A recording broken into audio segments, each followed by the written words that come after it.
Ada yang cara kayak gitu, Zat? Ya. Masalah nanti mau sholatnya berapa? Ya memang baiknya 11 rakaat, 8 tahajud, 3 witir. Ya. Suratnya kan sebetulnya bebas. Orang sebetulnya kalau mau jujur seumur hidup gak tahajud juga gak dosa kok. Cuman ini kan kita akhirnya punya motivasi nih. Sebagaimana kadang kita memang lebih mudah tahajud ketika lagi banyak utang daripada gak punya utang, ya kan?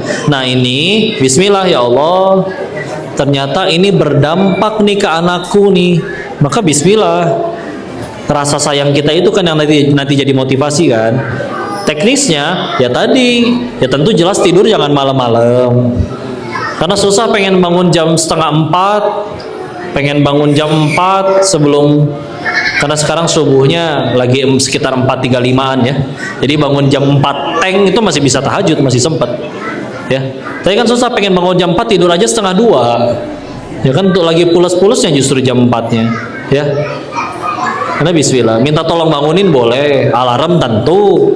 Cuman kan memang salah satu alarm yang paling bisa bikin bangun sih menurut saya pengen pipis sih, Seth. Makanya minum air yang banyak. Iya. Terus kalau sebelum tidur tuh diusahain segini teh, sebelum minum teh, ini minum segini ini pasti pengen pipis. 700 mili coba bayangin ya. Paling kembung. Cuman ya bangun sih. Jangan lupa minta tolong sama Allah.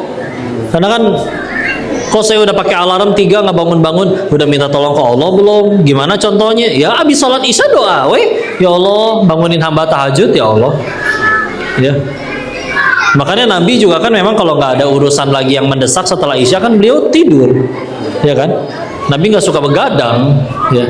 Nabi itu tidur 3 waktu kan? Setelah isya kalau nggak ada urusan mendadak, lalu setelah tahajud nunggu subuh di pangkuannya Aisyah. Ini hati-hati kalau belum biasa, kadang-kadang kebablasan lagi ya. Tahajud sih tahajud tapi subuhnya telat misalkan ya. Atau yang ketiga, qailulah. Sebelum zuhur sedikit atau setelah zuhur sedikit. Ini juga hati-hati. Nanti qailulah sunnah beres zuhur tidur, kebangunnya gara-gara dengar azan maghrib. Ya, bablas pisan ya eta mah. Bablas. Biasanya cuma 15 menitan ya. Ya Nabi tidur dalam 3 waktu itu. Ya kak, ya udah coba Bismillah. Makanya punten. Maka memang sudah tidak menerima lagi kajian kalau malam. Selain malam haknya untuk keluarga, ya nggak tidur.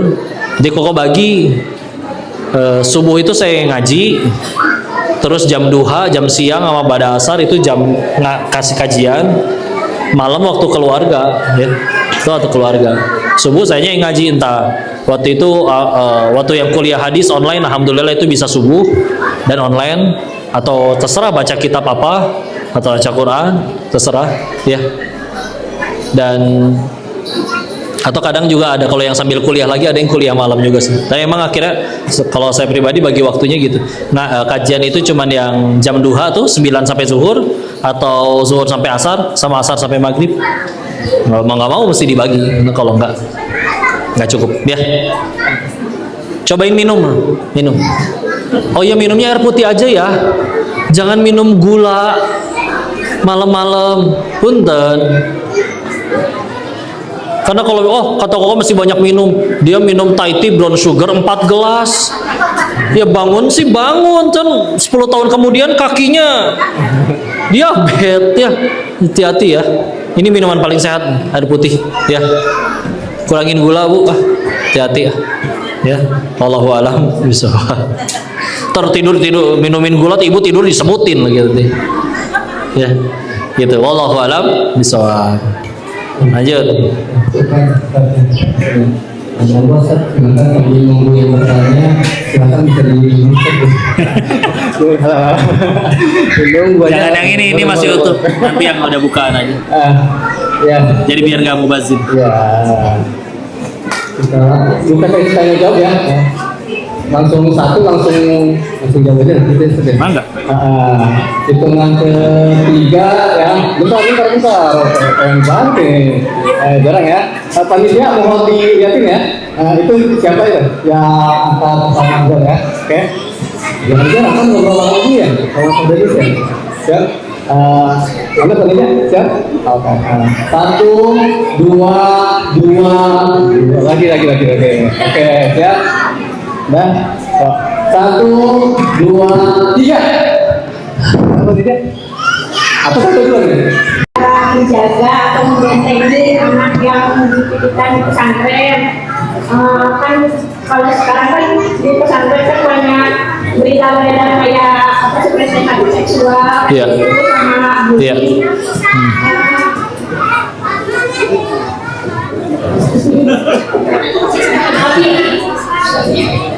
Sama dua, dosa dua ini ya, dosa dua ini salah. Salah.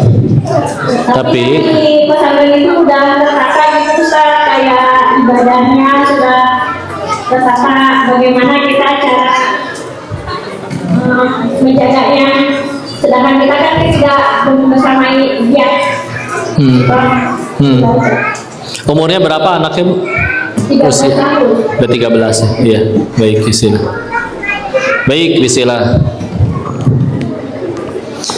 Itulah dia bagaimana Nabi Yakub alaihissalam dengan Nabi Yusuf alaihissalam sebetulnya menjadi salah satu bukti bahwa ternyata pendidikan pondasi dari 0 sampai 7 tahun itu sebetulnya kalau sudah dijalankan dengan optimal dan maksimal seharusnya cukup untuk menjadi pondasi si anak itu. Dia punya tahu mana yang enggak. Karena kan kalau menurut Ali bin Abi Thalib radhiyallahu anhu, beliau membagi perlakuan anak itu jadi 3. Kepada anak yang masih bayi banget baru lahir sampai nanti masuk usia tamyiz. Usia tamyiz tuh nanti usia tamyiz tuh belum balik. Tapi dia sudah di usia tahu mana boleh, mana tidak, mana rugi, mana untung. Bedanya apa sama bayi? Bayi api aja didatengin, Bu. Knalpot panas aja pengen dia pegang. Bayi belum tahu mana sakit, mana untung, mana rugi, dia masih belajar. Tapi tamyiz memang dia belum akil balik. Mohon maaf, belum mimpi basah kalau perempuan belum haid. Tapi dia udah tahu nih mana rugi atau tidak. Nah, dari 0 sampai usia tamyiz itu diajarkannya dengan cara meniru. Dan dia diperlakukan seperti raja. Ya emang kita suapin, kita cebokin, ya nggak? Nah, usia tamyiz sampai nanti usia dewasa itu diperlakukan seperti prajurit.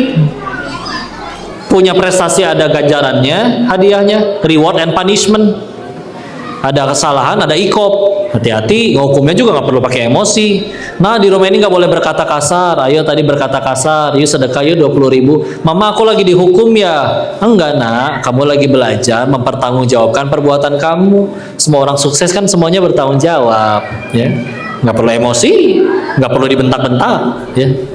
Karena emang hukuman ya fungsinya untuk mengembalikan dia ke koridor, ya. Untuk belajar sesuatu. Nanti usia akil balik, maka dia itu diperlakukan sebagaimana sahabat. Bapak ibu udah punya keputusan, tapi pengen ngasih tahu si anak ini nggak bisa. Nah, besok pokoknya kamu harus gini. Nggak bisa, dia udah gede. Ajak ngobrol. Meskipun nanti kita bisa kasih argumen kita. Nah, tapi bapak mama udah memutuskan begini karena alasannya begini. Ya. Apa salah satu contohnya? Nabi Ibrahim alaihissalam pengen nyembelih Nabi Ismail alaihissalam, kan nanya, kan bisa beliau tinggal bilang, hei, dapat wahyu nih, sana tiduran, bapak potong, kan bisa. Tapi kan enggak. Nah, bapak dapat perintah begini-begini, bagaimana menurut pendapatmu? Ditanya, karena sudah gede, ya. Cuman kan itu komunikasi nih. Nah, makanya tadi kenapa saya tanya di umur 13 itu bahkan ada yang sudah akil balik, tapi minimal dia pasti sudah tamyiz, ya. Nah, memang cara yang paling idealnya pondasinya dari awal tuh tadi udah masuk, ya, dari waktu dia kecil. Yang kedua, ini teknis. Ibu juga udah milih pondoknya seperti apa. Makanya ini nggak bisa asal, ya. Visi misinya pengen jadi apa nih? Jadi memang dari awal sebelum masuk sekolah, kalau bisa sebelum si anak bahkan udah bisa milih cita-cita sendiri nanti, udah pengen diaturin anak yang ini pengen jadi ulama. Ya, anak yang ini pengen jadi apa? Nah, nanti disesuaikan ini sekolahnya seperti apa, ya. Karena ya punten, kalau pengen yang jago bahasa Inggris ya tinggal sekolah internasional. Tapi kan kita tahu agamanya bisa ada tapi bisa jadi nggak fokus kan. Ya, kita bisa milih. Nah, dari sekian banyak sekolah agama kan kita boleh nanya dulu sama ininya, kurikulumnya gimana, kenapa visi misinya ini, ya, cita-citanya seperti apa, ya.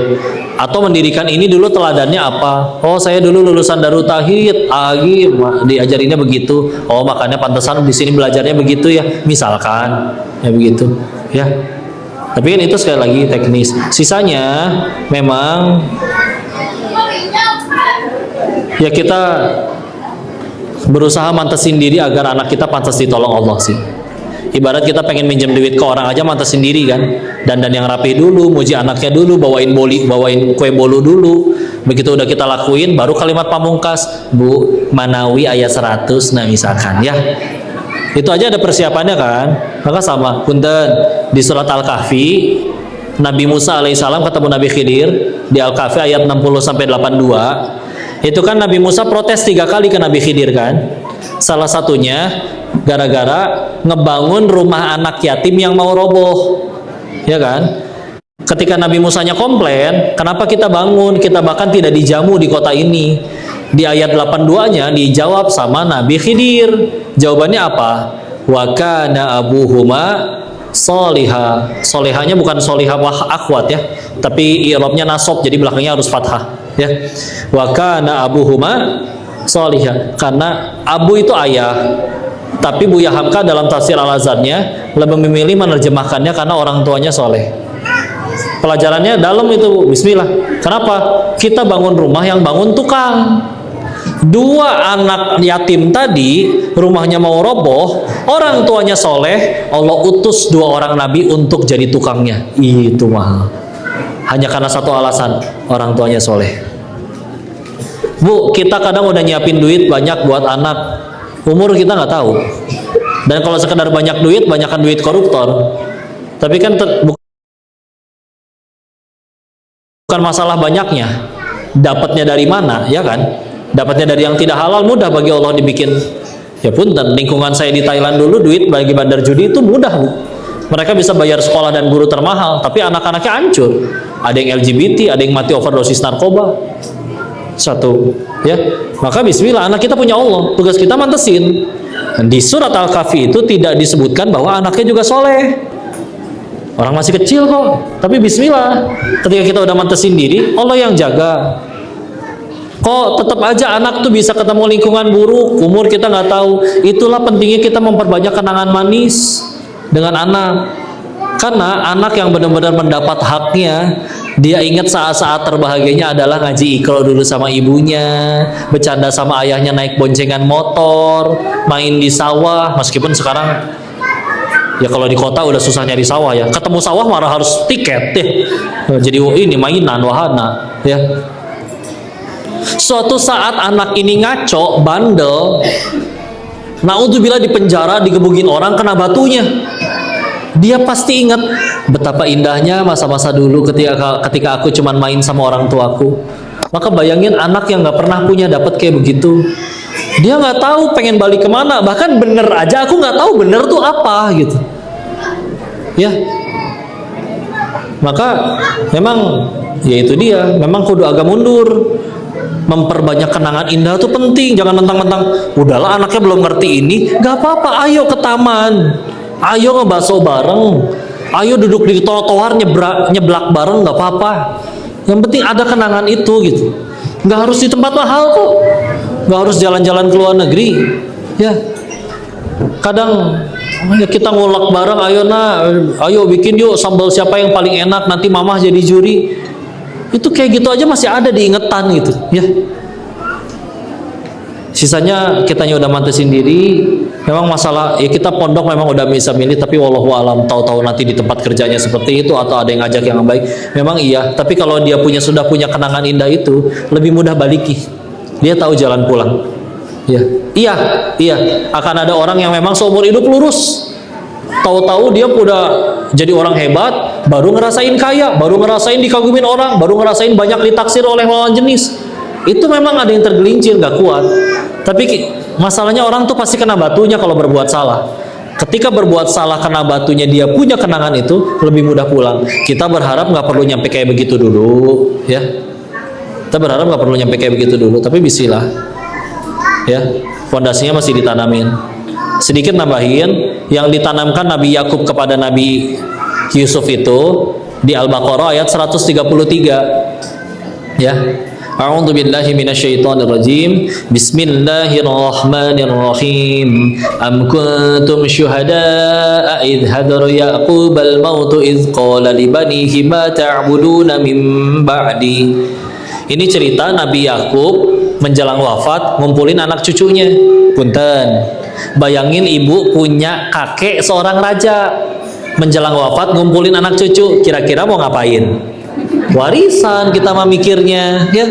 Nabi Yakub ternyata cuma pengen nanya satu hal, ma ta'buduna mim ba'di, kalian bakal nyembah apa setelah aku tiada? Tauhid yang nancep, ya. Gak peduli kalian mau jadi rakyat atau pejabat, konglomerat atau karyawan, selagi kamu beriman kepada Allah, Allah yang jaga kamu dan kita kumpul di surga. Daripada anak pertama showroom, anak kedua apartemen, anak ketiga perusahaan. Tapi kita nggak pernah peduliin akidahnya, nggak pernah peduliin bagaimana cara dia ya berakhlak, beribadah segala macam. Ya, satu, harta muda Allah cabut, dan dua, kalau naudzubillah malah jadi ngaco, ya nggak ketemu di surga. Ya, ini istilah. Kok itu nabi? Bagaimana kalau yang bukan nabi? Termasuk ini contoh dari 14 percakapan tadi ya. Ada nggak yang bukan nabi? Surat 31 Luqman. Luqman itu diceritakan secara fisik tidak tampan, berkulit hitam, keriting. Terus anak-anaknya ada riwayat yang menjelaskan anak-anak Luqman tuh tadinya musyrik semua. Tapi Allah berikan hikmah kepada Luqman, dan semua nasihat kebaikannya itu dimulai di ayat ke-13. Sebelum semua nasihat yang lain itu masuk, ayat 13-nya duluan. Apa nasihatnya? Ayat 13. La tusyrik billah inna syirka la dzulmun adzim. Jangan menyekutukan Allah. Sesungguhnya kesyirikan itu adalah kezaliman yang amat sangat besar. Tauhid duluan. Ada perintah jangan sombong nggak kok? Ada 18-nya. Wala tamshi fil ardi maroha. Jangan berjalan di muka bumi dengan sombong. Tapi tauhid dulu, ya. Istilah. Nah, ma, aku pengen coklat. Udah ibu beli coklatnya. Udah di kantong, tapi jangan langsung kasih. Nah, ketahuilah, jangankan mama, semua orang bersepakat pengen beliin kamu coklat, pengen nganterin coklat ke kamu, Allah nggak kasih izin, nggak akan nyampe. Nak, minta yuna ke Allah, ya Allah pengen coklat, amin. Yang penting dia nyebut Allah, nih nak ada coklat dari Allah. AA pernah cerita di Darut Tauhid di pondok, 95% dari anak yang membangkang, yang masalah di pondok, 95%-nya adalah anak-anak yang di rumahnya jadi sultan. Dia nggak bisa salah. Kebenaran adalah dirinya. Ada yang salah, pembantunya yang dipecat. Suatu saat dia ketemu peraturan, nggak bisa dia hidup kayak gitu. Kebenaran tuh aku. Nah, ini repot. Ya, ini repot. Bu, hukuman dalam Islam itu boleh. Dia ibaratnya seperti obat. Obat dosisnya pas, sembuh. Dosisnya kebanyakan, overdosis, ada penyakit baru. Dosisnya kurang, gak mempan. Yang tahu takaran hukumannya ibu sendiri sebagai orang tuanya. Tapi jangan alergi. Orang jelas-jelas pun, dan umur 7 tahun sudah mulai arahin sholat, umur 10 tahun nolak sholat, udah boleh dihukum, dipukul. Bahkan tahu tidak ada hadis seperti ini, gantungkan cambuk di rumah agar anak-anak mengerti adab. Tuh, meskipun saya yakin ibu nggak akan cambuk anak ibu sendiri, tapi ada riwayat seperti itu, dan hukuman itu boleh, ya, hukuman itu boleh. Tapi ya bismillah, ketika kita benar-benar menghukum karena sayang, beda menghukum sama benci, nggak beda sama menghukum karena benci, itu beda. Wallahu a'lam bishawab. Mudah-mudahan bisa menjawab pertanyaan. Ini juga buat ini maksudnya ada di apa, tidak dibiarkan juga ini ya, tapi tidak kekerasan juga ya. Iya. Kalau saya itu ya. Iya. Berarti itu, insya Allah. Sedikit info juga nih, pertama kan tadi yang terkait pondok ya, gitu ya. Alhamdulillah di SD 1 karakter Dato' Imam Al-Ayyubi dan pada 1 karakter Nurul Iman itu ada keumuman Emunah. Kurikulum apa? Kailula. Jadi anak-anak di ketika Oh, tidur siang, qailullah ya. dan untuk nama pun nama karakternya itu bukan hanya nempel doang gitu. Tapi kalau untuk yang tahu satu karakter Nurul Iman, kita kurikulum menggunakannya IHF ya, Indonesia Heritage Foundation, itu lebih kepada pendidikan karakternya juga ya. Masya Allah. Gitu. Dan untuk yang SD 1 pun itu SD 1 karakter Nurul Iman Al-Yubi itu main kita sudah coba insya Allah di tahun ajaran sekarang gitu kan, pembinaan karakter dan potensi pada siswa akan berjalan. Oke. Mohon doanya. Masya Allah. Berkah Ustaz. Iya. Minta tolong dibantu bismillah guru-gurunya. Karena anak-anak belajar karakternya pasti ngeliatin gurunya. Ya. Tapi insya Allah baik-baik semua di sini ya. Insya Allah. Oh baik, bismillah. Closing statement, pernyataan penutup, bismillah. Bu, memang akan ada hal yang kita nggak bisa pilih. Ujian ibu macam-macam. Ibu nggak bisa milih punya ibu seperti apa. Tapi tahu-tahu dengan akhirnya sudah berumah tangga, ibu sakit atau entah gimana, tahu-tahu harus ikut sama kalian. Sama anak juga nggak bisa milih, anaknya pun nggak minta. Kabar baiknya kita hanya akan dihisap pada sesuatu yang bisa kita pilih. Yang kita nggak bisa pilih, anaknya yang terlahir dari rahim kita yang ini, orang tuanya yang ini, maka ridho, sabar. Gimana caranya biar lebih ringan? Maka anggap dia ladang amal kita. Kita mesti nganggap orang tua, pasangan, anak-anak itu jalan saya ke surga. Karena kalau misalkan kita ngukurnya cuma pakai hak dan kewajiban, kita nanti kesel setiap kali ngelihat, oh itu tetangga dia cuma dandan doang, tapi kok uang jajannya lebih banyak. Kesel. Anak yang lain kok begini, yang lain begitu. Satu bakat aja beda-beda, dua rezekinya beda-beda. Maka mestilah ladang amal. Kalau suatu saat nanti ibu punten ya, kita mati bakal ke surga pengen. Nabi Adam diusir dari surga, dosanya satu. Kita pengen ke surga, emang dosanya satu. Maka kita perlu penggugur dosa. Dan kalau suatu saat nanti kita mati, terus nyampe surga, kalau mau jujur, mungkin bukan karena ibadah kita, bukan karena sholat kita yang sering lupa rakaat itu, tapi bisa jadi gara-gara sabarnya ibu-ibu ngadepin ujian hidup di dunia. Bisa jadi akan ada harinya kita lagi antri di pengadilan Allah, terus kita ngelihat yang di depan, aduh itu orang hukumannya parah banget. Pak, itu orang dosanya apa? Kok hukumannya kayak begitu? Dosanya ini kok. Wah, saya juga pernah lagi. Waduh, malah saya belum tobat waktu masih hidup. Gimana nih saya nih? Pas giliran kita yang masuk pengadilan, tahu-tahu ada suara lolos. Kok lolos? Kan di dunia kamu sabar ngadepin anak kamu. Kamu nggak pernah minta pengennya yang sempurna, tapi naudzubillah, mohon maaf, ada yang dapatnya yang Down syndrome. Kan kamu sabar ngadepin suami kamu main slot melulu. Kan kamu sabar menanti keturunan sampai belasan tahun.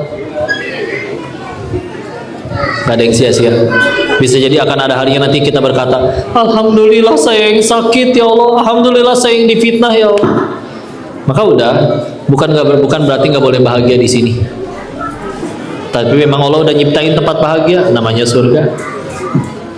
Nah kita sekarang lagi di audisi buat nyari tahu siapa yang paling pantas pulang ke surga tersebut. Dan kadang kita pulang ke sananya bukan karena ibadah kita, tapi tadi sabarnya kalian ngadepin anak, nyusuin capek kan, hamil capek kan, beberes rumah, masih harus urus anak ini segala gitu, belum lagi ngurus bayi gede, suami, bapak juga, masya Allah, luar biasa laki-laki. Saya rasa semua laki-laki berjuang, tapi kadang ada yang bisa benar-benar mendapatkan kebaikan, dimanja istri, dihormati anak. Kadang mereka ada yang ngelihat, mohon maaf, kamu sudah bisa kasih kami apa? Berjuang, semua berjuang. Istri saya kadang suka nyebut, perempuan hidup lurus lempeng bener aja, ada laki-laki baik yang bertanggung jawab, mau bertanggung jawab atas dirinya, selesai itu. Berpindah dari ayah yang baik ke suami yang baik, sisanya tinggal taat. Kalau baik betulan, mentaati pria yang tepat itu enak banget. Laki-laki waktu kecil dia harus tanggung jawab atas dirinya, waktu gede dia harus nanggung istri dan anak-anaknya, dan ternyata masih harus tanggung orang tuanya. Perempuan, dia lahir ditanggung ayahnya, wajib. Setelah nikah, wajib ditanggung sama suaminya. Setelah dewasa, insya Allah mudah-mudahan anak-anak yang menanggungnya. Memang segitu mulianya si wanita. Ya, laki-laki nyampe usia akil balik, ayahnya sudah tidak wajib lagi ngasih nafkah secara fikih. Meskipun kalau masih pengen nyekolahin masih boleh. Perempuan, mau dia nikahnya umur 30 akil baliknya umur 15, maka dari 15 sampai 30 ayahnya tetap harus bertanggung jawab atas dirinya sebelum pindah ke suami. Meskipun haidnya sudah lewat lama. Ya. Ayo istilah. Mudah-mudahan jadi manfaat dan kita semua jadi tambah dekat sama Allah. Wallahu a'lam bishawab.